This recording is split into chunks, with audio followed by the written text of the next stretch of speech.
And the geography, first things first, because then I will go to geopolitics. Yes, come on.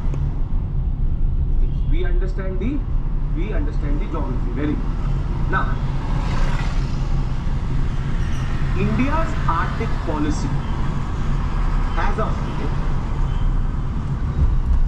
argues for three things: climate science, environmental protection, and sustainable development. This was developed in 2022, but I think you can automatically realize it. In the current geopolitics, all three are irrelevant in this sector. Why? Because climate science, nobody now cares because of the route itself. The biodiversity is going to be affected, but nobody cares. Environmental protection is something which we are actually not able to achieve. That is why this route has emerged itself. And sustainable development is now all out of context, because now it's about who controls the route and who controls this corridor. Because if you control this corridor, you control the key to quick maritime trade, and you can become a global exporter-importer nation very quickly. Now, previously, India used to study how the melting of the ice or the magnetism of the pole affects the Himalayas or affects geomagnetism. However, the author argues that this policy is now anachronistic and in a way irrelevant, because scientific cooperation is now the thing of the past in this sector. The concept of having observatories is a thing of the past.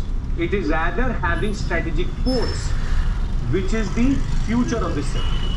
So in this area, it is now about cooperative geopolitics, it is about cooperative economic development, and it is about not creating scientific partnerships, but economic partnerships. So if somebody says to you that is India's 2022 Arctic policy aligned with the present context and the present developments, what is the answer to that question? Is it actually aligned to the present developments or to the present geopolitics? What is the answer to that? Yes, very good. And the answer is very simple: no. The present geopolitics is about economic, and we have a policy which is based on scientific. So that is why there are multiple, you can say, articles coming through the newspaper talking about reorientation. So I hope now you understand why are we looking at so many articles on the Arctic Circle itself. No one country controls this, but there is no specific treaty also. Because you are now in the exclusive economic zone of Russia, there is going to be a very important part which Russia is going to play in this sector. And therefore, we need to, in a way, use our historical ties with Russia to change the orientation. This is where the article automatically shifts to the second problem. The second problem is the challenges which we face. The first challenge itself is that Russia, as of right now, with the help of China, is developing military bases which previously used to be there. Submarine and covert surveillance is also starting there. It is believed that more military ships as of right now are operating in this sector than commercial ships, and therefore Russian interest in this sector is going to be pivotal. So Russia has a strategic, you can say, advantage of having the whole coastline along the Northern Sea route. But what is more problematic is, as India is becoming more closer to the US, China has now started to create a relationship with the Russians. So what it creates is a problematic triangle.